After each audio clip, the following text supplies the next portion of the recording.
دوستو channel subscribe like اور share فرمائیں، شکریہ۔ بسم اللہ الرحمن الرحیم، الحمد للہ رب العالمین والصلاة والسلام علی خاتم النبیین، اما بعد۔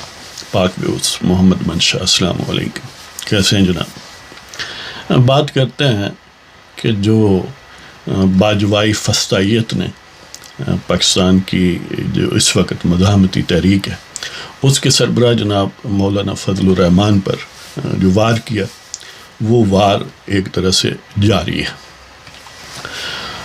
آپ امیجن کریں ان کی مسکینی کا اور ان کی یعنی ڈیسپریشن کا، یہ جو ٹھگ جنرلز ہیں یعنی فیض حمید اور قمر باجوہ یا ان کا لے پالک عمران خان، کہ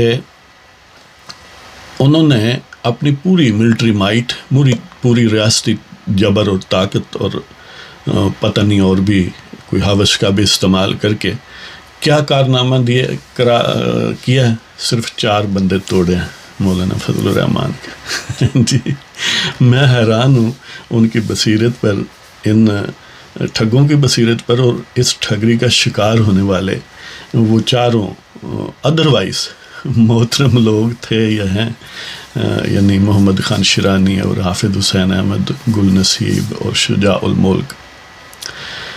میں عموماً کہتا ہوتا ہوں کہ یہ جو غدار ہوتے ہیں نا لوگ، میں نہیں کہتا یہ غدار ہے، جی پتہ نہیں کیا ہے، لیکن باہر ایک جنرل سینس ہے کہ جو غدار لوگ ہیں انہیں چاہیے کہ یہ یعنی جو ضمیر فروش لوگ ہیں انہیں سرفروشوں کا شکریہ ادا کرنا چاہیے، ان کے لیے کبھی کبھار اندھیرے میں اکیلے میں بیٹھ کر دعا کرنی چاہیے۔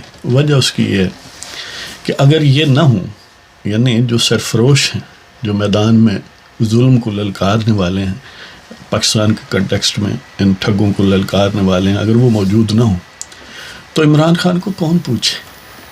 ہاں جی، ان لے پالکوں کو کون بھرتی کرے، یا مولانا شیرانی کو کون راستے سے ہٹانے کے لیے کوئی عطر و رسوخ استعمال کرے یا کوئی اور ٹولز استعمال کرے؟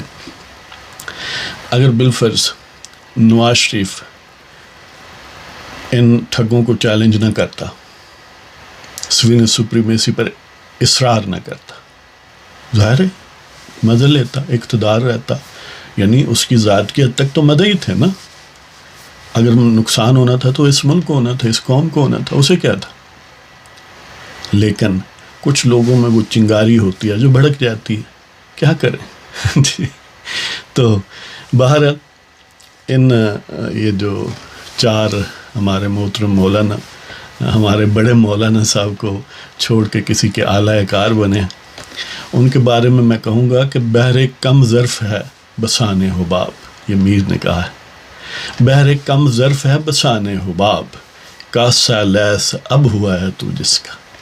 امیجن کریں، ایک طرف مولانا فضل الرحمان ہے، ان پر وہ شاکی ہیں، اور بات کس کے لیے کر رہے ہیں؟ باقاعدہ نام لے کر، نام نہاد اسٹیٹ انسٹیٹیوشنز جی، اور قمر باجوہ، فیض حمید، جنہوں نے اپنے آئین سے خلاف غداری کی، جنہوں نے پاکستان کے 22 کروڑ لوگوں سے دشمنی کی، ان پر یہ 4 لوگ انحصار کر رہے ہیں۔ کس کے مقابلے پر؟ فضل الرحمان کے۔ ان کی بصیرت پر بندہ ماتم نہ کرے تو اور کیا کرے؟ یعنی امیجن کریں کہ کتنا وہ سستا سودا ہے یہ، کہ جب بھی وہ کہتے ہیں نا کہ یہ گر گیا سجدے میں جب وقت قیام آیا ہے، اب کھڑا ہونے کا وقت تھا، لیکن مولانا کی پیٹھ میں انہوں نے چھرا گھونپا، اور یہ نہیں دیکھا کہ مولانا نے اپنی میڈل ثابت کیے۔ محض اس لیے تو انہیں ڈسکوالیفائی نہیں کیا جا سکتا کہ مولانا مفتی محمود کے وہ صاحبزادے ہیں، وہ کیونکہ چیف منسٹر رہے ہیں یا وہ سیاستدان میں عوام نام رہے ہیں، تو اب یہ بائی ڈیفینیشن ڈسکوالیفائڈ ہے۔ آپ کو پتہ ہے ویسے تو یہ ہمارے جنرل جو ہیں وہ ہمیں بہت ٹرٹر کرتے ہیں، لیکن کبھی سلیکشن کا جو پروسیس ہے اس پر غور کریں۔ جب کمیشن افسروں کے لیے سلیکشن ISSB وغیرہ ہے، اس میں جس کے بھی چچا بابا کوئی جنرل ہو، باپ جنرل ہو، کہیں ننہال میں کوئی جنرل ہو یا بریگیڈیئر ہو، یعنی اس کوئی بھی کمیشن افسر ہو، تو اس کی سلیکشن نسبتاً آسان سمجھی جاتی ہے۔ لیکن سیاستدانوں پر الزام لگاتے ہیں دیکھیں جی یہ موروثی سیاست ہے. وہ بھائی موروثی سیاست جب پاکستان کے عوام کسی کو ووٹ ڈال دیں, موروثی سیاست وہ نہیں رہتی, وہ پاکستان کے عوام کا انتخاب ہوتا ہے جی. تو مولانا نے باہر جمعیت علماء اسلام کے عزت میں اضافہ کیا. وہ بھی دن تھے کہ جو ادروائز یعنی مولانا سمیع الحق مرحوم اور مولانا درخواستی مرحوم ظاہر ہے قداور شخصیات تھے, ہمارے دل میں ان کا بڑا احترام ہے, اللہ تعالیٰ نے غری کی رحمت فرمائے. لیکن وہ سیاست کے میدان میں بہرحال ان کا میچ نہیں تھے. وہ ایکڈیمک میدان میں تھے یقیناً, ان سے عقیدت بھی تھی لوگوں کی, وہ تعلیم و تعلم میں ان سے آگے تھے, ہم مانتے ہیں اور یہ خود بھی مانتے ہیں لیکن سیاست میں بہرحال وہ مین سٹریم جو جے یو آئی تھی اس سے ہٹ گئے اور ڈسیپیٹ ہو گیا. سیاست میں ان کا کوئی قابل ذکر کردار اور وجود نہ رہا. اب یہ تو کس کھیت کی مولی ہے. اب کہتے ہیں کہ ہم نے نئی پارٹی بنانی ہے, کہاں پر بیٹھ کر؟ اسلام آباد میں. عام طور پر بندہ وہاں سے نئی پارٹی شروع کرتا ہے جہاں پر اس کا پاور بیس ہو. تو چاہیے تو یہ تھا کہ یہ 4 حضرات جو ہیں, 2 بلوچستان سے ہیں, 2 خیبر پختونخوا سے, تو چاہیے تو یہ تھا کہ ان کے یعنی وہاں پر کہیں بیٹھ کے یہ کام کرتے. لیکن کہاں کر رہے ہیں؟ اسلام آباد میں. شاید اس لیے کہ سیاں کو دکھانا ہے, یعنی قمر باجوے کو, اس کو ویڈیو بنا کے بھیجتے نہیں تھی یار, کیا ضرورت تھی لازمی اتنا پینڈا کرنے کی. یعنی فائدہ بھی خود اٹھائے. شیرانی صاحب خود 6 سال اسلامک آئیڈیالوجی کونسل کے سربراہ رہے, پرسنل پریویلیجز لی, وفاقی وزیر رہے. باقی حضرات کوئی ایم این اے رہا, کوئی سینیٹر رہا. یعنی کوئی ایسا مفاد ہے جو انہوں نے نہیں اٹھایا. الزام ہے کہ فضل الرحمان صاحب جو ہیں انہوں نے مفاد اٹھایا. اب انہیں پتہ چلا جب میدان جنگ سج چکا, اب وہ حوالہ بہت مقدس ہے, لیکن تاریخ کی کہیں پیج پر یہ ایسی بارہا صورتحال پیدا ہوئی ہے کہ جو لیوک وارم ایٹیچیوڈ رکھنے والے لوگ تھے, جب میدان کارزار سجا, جب شو ڈاؤن ہونے کے قریب تھا, تو راستے سے بھاگ گئے, واپس آئے. ان کو تاریخ بڑے برے نام سے یاد کرتی ہے, ہم نہیں چاہتے کہ ان کو اس نام سے یاد کریں. تو باہر انہوں نے مولانا کی پیٹھ میں چھرا گھونپا ہے, اپنے کریئر کو, اپنے نام کو بدنام کیا ہے. مولانا کو کوئی فرق نہیں پڑے گا, وہ جس سٹیج پر پہنچ چکے اب جے یو آئی انہی کا نام ہے. جس طرح یعنی اور باقی پارٹیاں ہیں, ان میں سے کچھ شخصیات کو نکال لیا جائے تو پارٹیاں نہیں رہتی. جے یو آئی اس وقت مولانا فضل الرحمان کا نام ہے. اب امیجن کریں کہ اسی شیرانی صاحب جو ہیں, ان سے تصادم پہ مولانا عصمت اللہ بلوچستان سے, انہوں نے نظریاتی گروپ تشکیل دیا. اس میں کچھ پختونخوا کے بھی لوگ شامل تھے. یعنی 2007 کی شاید بات. تو اس نظریاتی گروپ نے بڑی طاقت کا مظاہرہ کیا, بس کوئی ایک آدھ ایم پی اے بنوا سکے ترلے سے. بالآخر وہ ان کے یعنی عصمت اللہ صاحب جو ہیں وہ ریکنسائل ہو گئے, واپس آ گئے, چلو مہربانی ان کی. لیکن ایک اور صاحب تھے مولانا لونی, تو وہ جو ہیں وہ اس پر بضد رہے کہ ہم ٹکراتے رہیں. کبھی اس شو ڈاؤن سے پہلے مولانا لونی کا نام کسی نے سنا ہے؟ یعنی اتنی کی پولیٹیکل ورد ہے ان کی.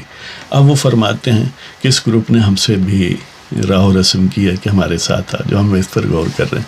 امیجن کریں کہ وہ لوگ جن سے تصادم کی وجہ سے مولانا کو چھوڑا انہوں نے, اب وہی جن سے یعنی انہیں مخاصمت تھی مولانا کے مقابلے پر جب یہ آئے تو اب ان کے ساتھ ہی ہو گئے. اس کا مطلب یہ ہے کہ کچھ اور پس پردہ تھا اور اب ہے. لیکن یہ سازشیں مولانا کے عزم کو کم نہیں کر سکتی, نہ پی ڈی ایم کے عزم کو کم کر سکتی ہیں. زیادہ سے زیادہ یہی کہہ لیں کہ یہ Sheikh Rashid version of J U I ہے.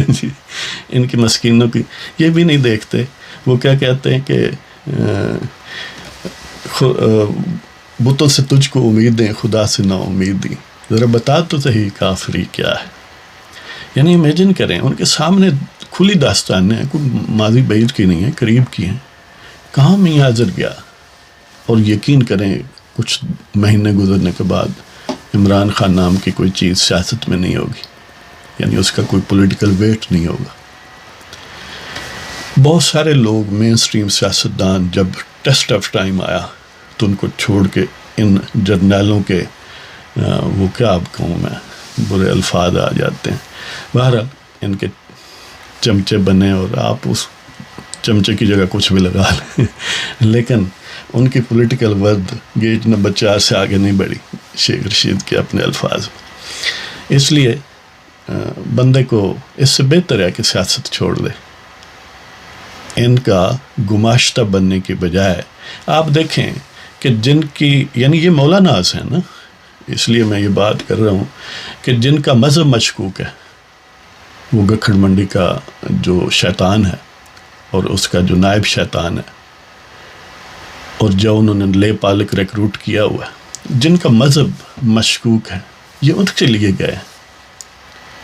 اور جو مولانا ہے فضل الرحمان ہے، ایک سمجھ لیں کہ ہزاروں علماء کا گویا لیڈر اور سربراہ ہے، اور یقین کریں پاکستان میں اسلامی نظریہ کے جتنے محافظین عوام میں مولاناز ہیں، ان میں فضل الرحمان نمبر 1 ہے۔ وجہ کہ اگر یہ لوگ نہ ہوں تو پاکستان کے اسٹیٹ سٹرکچر میں قادیانی، سیکولر، دین بیزار لوگ، مختلف برانڈ کے زندیق بھرے ہوئے ہیں۔ یہ جو اہل ایمان ہیں انہیں ان کا شکریہ مولاناز کا ادا کرنا چاہیے کہ یہ سد راہ ہیں۔ یہ نہ ہوں تو تمہیں مسجدوں کو بند کرنا پڑے، تمہیں خدا رسول کا نام لیتے ہوئے خوف آئے۔ اگر آپ کو ہمارے پروگرام پسند ہو، سبسکرائب کریں، شیئر کریں، لائک کریں۔ اجازت دیں جناب، خدا حافظ۔